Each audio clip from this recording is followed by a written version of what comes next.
on series for Kota Sentosa. Don't try new tricks. It's better to live with the old monkey. Don't try to live with a new monkey that promises new tricks. At the end of the day, we get tricked. Don't be stupid. You know. Bodoh. Huh? Paroi. When you have a party that was formed just because someone else wants to become president, that's not a party which I would want to be involved in. Assholes, you know. In the party. This is why in Sentosa, give Wilfred Yap a chance. It's not about arguing. Yeah. It's about telling the truth to the public. Yes. Our guests for tonight. Previously on series for Kota Sentosa. Don't try new tricks. It's better to live with the old monkey. Don't try to live with a new monkey that promises new tricks. At the end of the day, we get tricked. Don't be stupid. You know. Bodoh. Huh? Paroi. When you have a party that was formed just because someone else wants to become president, that's not a party which I would want to be involved in. Assholes, you know. In the party. This is why in Sentosa, give Wilfred Yap a chance. It's not about arguing. Yeah. It's about telling the truth to the public. Yes. Our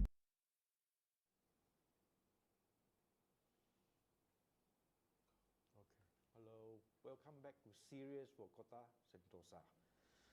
Tonight, due to unforeseen circumstances, our Temenggong Dato Tan Joo Phoi cannot join us tonight. So what we do, we discuss with our candidate Wilfred Yap on his updating on his campaign. What feedback has he got back from the ground? How is he doing, and all that. So, without further ado, I'm going to ask the first question to Wilfred. How's your campaign getting along? You got 8 more days to go. Well, the campaign is moving on fine. You know, we got off to a slightly slow start, Dato, and our posters are now all up.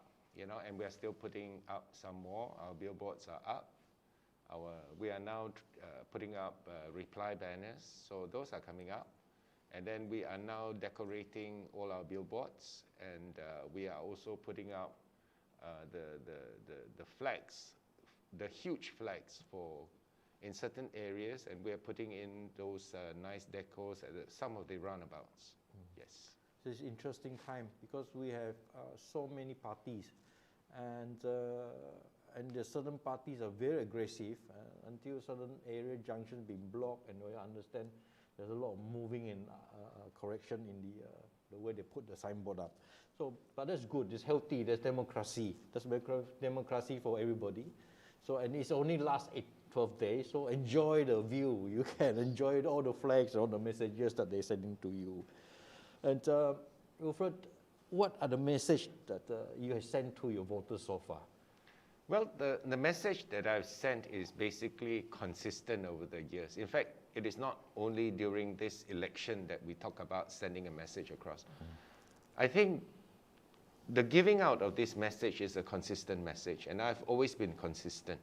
You know, ever since the day I lost the 2016 elections to our current Member of Parliament for Stampin, YB Chong Chen Jen, I've been very consistent. And the consistency is just that something needs to be done for Kota Sentosa. So if you were to review back on my news, I've always said that even at the time when YB Chong was the Deputy Minister, that there must be more development funding going into Kota Sentosa and 12 Kota Sentosa. And the reason for that is just very simple, because there are, you know, Kota Sentosa is actually a very unique constituency. You have the rich areas, and then you have the middle income areas, and then you have the very poor areas. And I'm sure everybody has heard of Stampin Resettlement Scheme, which is a very poor area. And the infrastructure there, it's horrendous. It is not good. The drains are waterlogged at certain sections. The road, you know, there has not been any road expansion for a very, very long time. And the population is growing in Stampin resettlement scheme. So there must be something done to actually alleviate the problems there. And the only way to actually alleviate the problem, you know, by upgrading the roads, by upgrading the drains, is through government funding. Now, every time I talk about this particular issue, I'm always lambasted by opposition supporters who say that, this is the responsibility of the council because they pay council rates. Yes.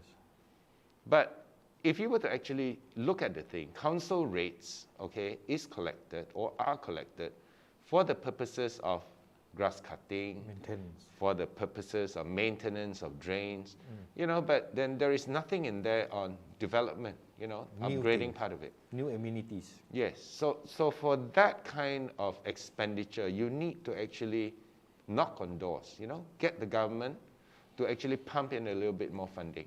Yeah. Yes.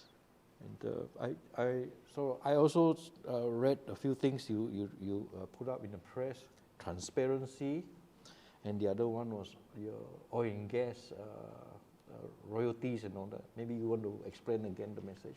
Well, those are the policy side of government. You know, that means you must have certain policy. So when we talk about transparency, I think any developed democracy would require transparency in their policy making process. So I'm all for it because I believe that if a government wants to move forward, then the government of the day must be transparent as to why certain policies are put in place. I find that a lot of the policies now, sometimes when it is in the process of being implemented or not, the explanation to the public as to why certain policies are put in place is not forthcoming or they're not that clear.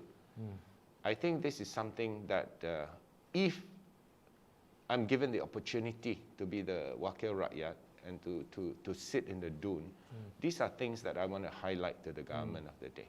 Yes. You also mentioned about report cards, and you say that the present YB that have retreated into Pandungan area has no report cards to No, to I show never to said them. that.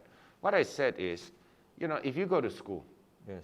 okay, for example, you go to school, and then you are studying a subject, for example, geography. At the end of the term, your teacher would give you an examination on that particular subject that you took. Yes. I think it should be the same for YBs. Yes.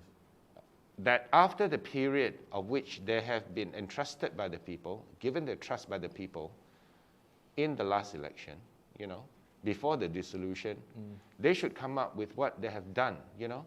要给人民一个交代. 对. So how do you give Zhenming that particular 交代? It is only through your report card. Yes. Yes. And then the other article that's interesting is that the oil and gas. You say, what is there for the opposition to offer to our CM, Abang Jo, during that time, when they were, number one, not in the government, and number two, was not for them to give away. It's not something that they have. I think you need to Dato, you need to look at it in perspective. Yes. Okay, the people of Sarawak, okay, were given a manifesto. That means they were given this list of promises. Promises that in the event there is a change in government, 改朝换代, 对. then these are the promises that they will implement. Yes. And amongst the numerous promises that they made to the public at that particular point in time, one of which was, they said, they promised that in the event there was a change in government, they would give back 50% of all the taxes collected in Sarawak back to Sarawak. And 20% royalty. Now, then you're going to ask me, but you know, now they're trying to wriggle out of it by saying that, oh, there were conditions attached. Yeah. But if you look at your manifesto, Yeah. were there conditions attached under that particular manifesto? There was none. Yes. It just said flat. No discussion. No need to beg. We give it back to you. Done deal. It's a done deal. Yes. Yes. So that's the issue, you know, because there was never any conditions attached when the promises were made. Yes. Okay?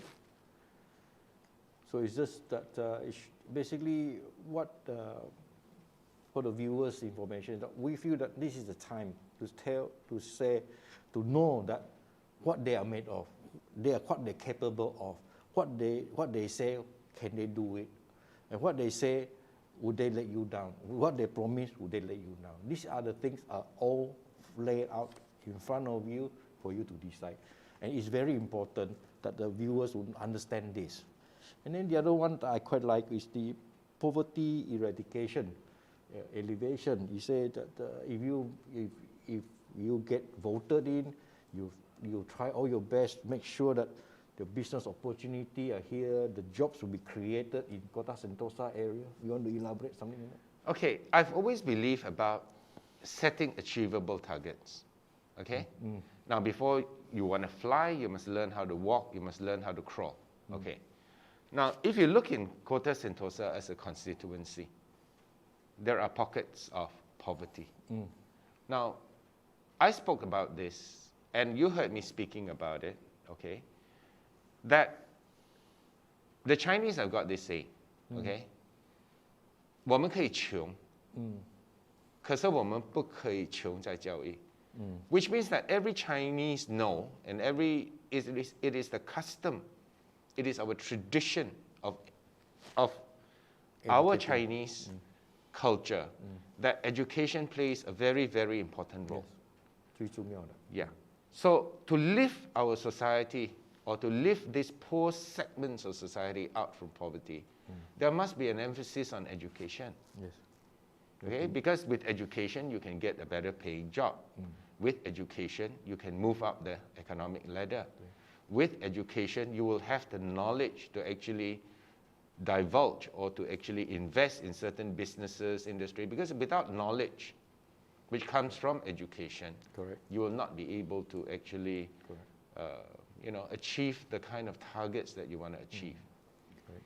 So what are the achievable goals that I've set, if I were to be given the opportunity? Now, if you look at Stampin Resettlement Scheme, unlike middle-income families or high-income families, sometimes for these poor families, they cannot even buy a computer. Yep. So recently, with COVID-19 pandemic, a lot of the lessons were actually given online. To the middle-income families and to the higher-income families, studying online is never an issue. Okay? So for the middle-income family, I mean, if they need to study online, they will invest in a computer for their child. The child can then go online and study. But this is different from those people in the B40. Yes. In the bottom income, or even those on the marginal cases whereby they are about to fall into the hardcore poverty area. So a lot of these students are at a disadvantage. So if I'm given the opportunity, I would set up a small incubator in my Pusat Khidmat, assuming I do make it this time around. And in this but small incubator, there will be facilities like a computer, like a printer, like Wi-Fi, Yeah, free Wi-Fi. Yes, these are simple things. I know it's very simple. Every household now has got Wi-Fi. Yeah. Every household has now got a computer. Every household, most middle-income household would have those kind of facilities. Yeah. So assuming these children do not have these kind of facilities, then they can come to the incubator. Yep. And a lot of the job application nowadays, you also need to go online. Yep. So these are more letter writing, sort of yes. thing, yeah. So these are facilities that I would ensure will be there for the poor, Okay. poor families. Because I just to share with you personally, I was during the lockdown.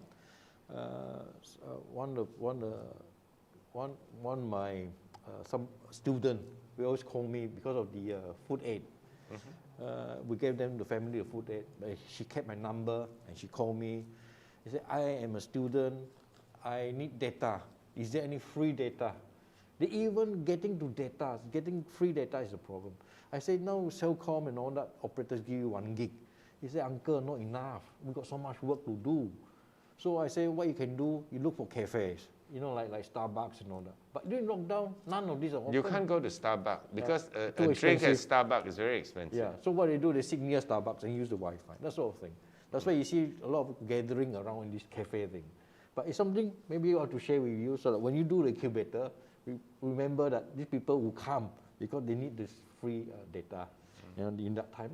Yes. Okay, thank you, Wilfred, for sharing all that. This is the message so far. It sounds good. It's not something that he can promise and then not to deliver. Over this side, over our side here, is that what we say we have to do. That is a difference. And now you got 8 more days. What other message do you think you would want to say? Maybe a quick summary of you over the next 8 days. We expect certain things from you. You see, my biggest problem is actually getting the message across. Yeah. That's my biggest message, you know. So I will try over the remaining campaign period to actually get the message across. Okay. And the other message, apart from the things that I want to do, is if I'm given the opportunity, I would also want to be the voice of Kota Sentosa in particular, and in general, Sarawak. Now, when we think, or when I say Sarawak, then we are talking about Malaysia Agreement 1963, the IGC Agreement, all those kind of things. And I think we need to continuously pursue this. Yes. Okay? That's good. Pursue it so that if we have that, if I am able to be part of that strong GPS government, then this strong GPS government, this strong, stable GPS government, will then be able to actually negotiate, not even negotiate, and in situations whereby it is necessary, probably even demand. Yeah. But to do those things, we need a strong GPS government, a strong, stable government. Yes. So I'd like to remind the viewers, Wilfred Yap is a lawyer, and he's a practicing lawyer. So basically, if you were to vote for him, he were to be in our Dewan Negeri as a representative, he can qualify to be the negotiating team for our Malaysia agreement. This is one of the things that people might forget. So you have a very good, honest fella who can be a good representative in the bargaining of returning the autonomy and agreement in Malaysia 63. Yeah. This is what I would say. I think Malaysia Agreement and all those other documents will be the basis of the negotiation. Yes, yes. But I think the more important thing is we must ensure that Sarawak interests and Sarawak rights are protected within the Federation of Malaya, Sabah, and Sarawak. I think those are the goals that we should continuously, engage with the federal government. Yes, and we wanted a stable government. State governments, GPS government supported the federal government, the PN government, so that we have some sort of stability. And it actually helps us in this Malaysian agreement negotiation, I understand, and also changing a constitution to reinstate our status as a region rather than as a 13 states. No, I think efforts are now being pursued. And I think we will subsequently go back to the old one whereby we become the Borneo states of Sabah and Sarawak. And to incorporate Malaysia agreement into the federal constitution. Yes. At the moment, the federal constitution only refer to Malayan agreement, isn't it? Yeah. But to be honest with you, those are secondary, because my topmost priority would be to solve the problems that the residents of Kota Sentosa, not all residents, the rich people don't need our assistance. They are more than able to take care of themselves. But I'm talking about the lower income families, the not so rich residential areas, whereby focus should be placed on it to upgrade and to improve their infrastructure. Yes. This is our concern, the B40, the M40, the T20, and you also mentioned in the earlier statement, you say the government must assist whoever, whatever that's in need, rather than because you have been reading my thing. Because I believe in social justice policies. I'm always for social justice policies. And I always feel that every policy coming forward must be based on social justice. Yes. And social justice does not contradict affirmative action policies. It does not contradict. Yes. So when we talk about the new economic policy, the new development policy that took over, certain privileges must be given to those kind of things, it is still very much a part of social justice policies. Yes. So what do we mean by social justice policies? If there is a need, then that particular policy will then cater to the need. And social justice policy would be very scarce on wants. That means, for example, if you're already rich, janganlah minta bantuan dari kerajaan lagi. That kind of idea. Okay? And it should never be race-based or religion-based. Yes. Correct. And this is our government has always been emphasizing on that our economic policy, our social policies are always trying to be fair and always been based on needs. And we must continue to support this GPS government. Yes. Because this GPS government is a caring government. Yes. And we need this strong, caring, and stable government to ensure that the policies, the good policies put in place, will continue to be maintained. Yes. Okay, then I would like to move on to today's topic. Another topic today is that race and religion. Just now I was mentioning to Wilfred, our Fadila Yusof, Minister of Works, has issued a statement and complaining that the opposition always use this as a way to hook-wing the voters, race and religion. So you want to say something on that? Well, I'm Chinese, all right, and you're Chinese. Yes. But I think policy should be colorblind, race-blind. Yes. I think policies moving forward should be based on needs. I'm not opposition. I'm still 100% GPS. But I think going forward, perhaps we need some, which GPS government is already doing. And in fact, a lot of the policies implemented by the GPS government under the able leadership of CM Abang Jo, actually a lot of it are already need-based. Yes. Look at our welfare policies. It is already need-based. Yes. Under Fatima. Yeah. That's right. Okay. Of course, in the article, if you read up today, he said that basically there's no need for alcohol license. In KL, they already removed it. On the Tima issue, whiskey issue, he said basically it was raised by PAN, P-A-N, the partner of PH, and also enforced by the PKR lady who said that you drink Tima, you drink a Malay woman. And Fadila in the statement said, where was DAP in all this? You see, I don't agree with all this kind of political rhetoric. Correct. Seriously, I don't agree with it. Because a lot of the times when these politicians come up with these kind of statements, they are just trying to show an impression that they are the champion of their race, they are the champion of their religion. So I think these kind of things should be eradicated.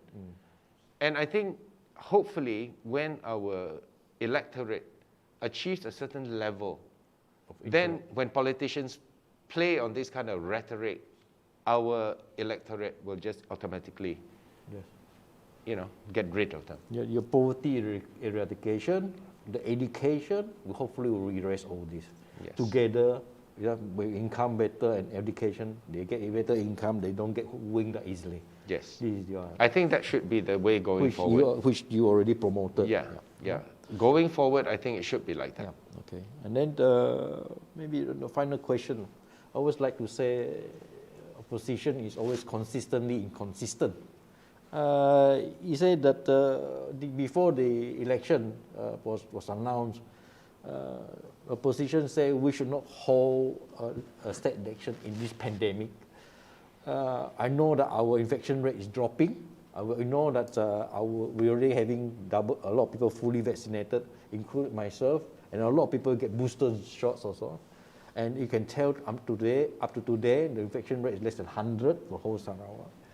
But I was curious in the sense that in Malacca, they they basically have created the commotion, the opposition, and basically. No, hang on. If you look at Malacca, Malacca's situation is different. Okay. Malacca did not need to have an election Yes. because the term has not finished. Yes. But why was Malacca forced to have an election?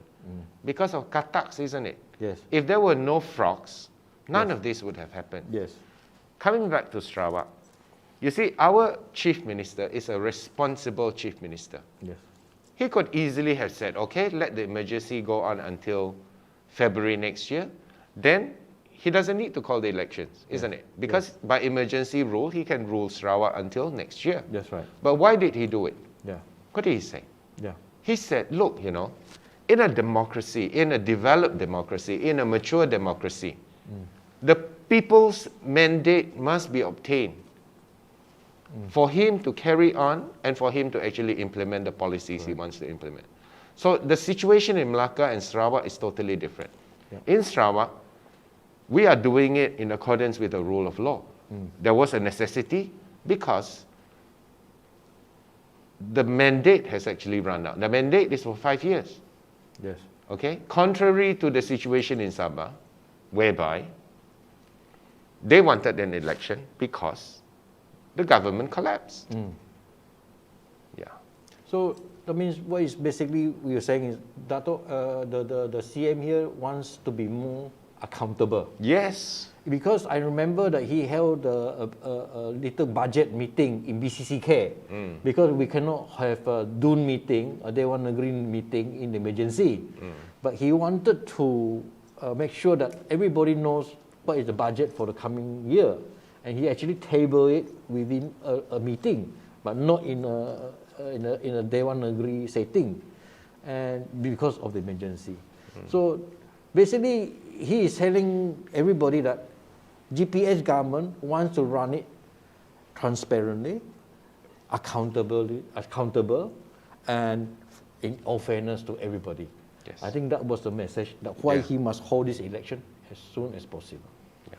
Okay, so then on the last word for today, anything you want to add to today's long day? I know it's long. I know. Day. I hope that the electorate this time round, okay, before, we still have a couple of more days to actually reach voting. I hope that this limited period of time, they will do a little bit of research, Yes. and find out what was promised during the last state election. Yes. And then if they have a little bit more time, Yes. go through what this opposition promised, Yes. and then see the percentage that they have fulfilled. And then after they've done the research, okay, I'm not going to be biased. I want them to actually do the research because it is only fair. Because their vote will determine their future for the next 5 years. So these couple of days, I would advise the electorate to actually find out what was promised to them during the last state election. And after the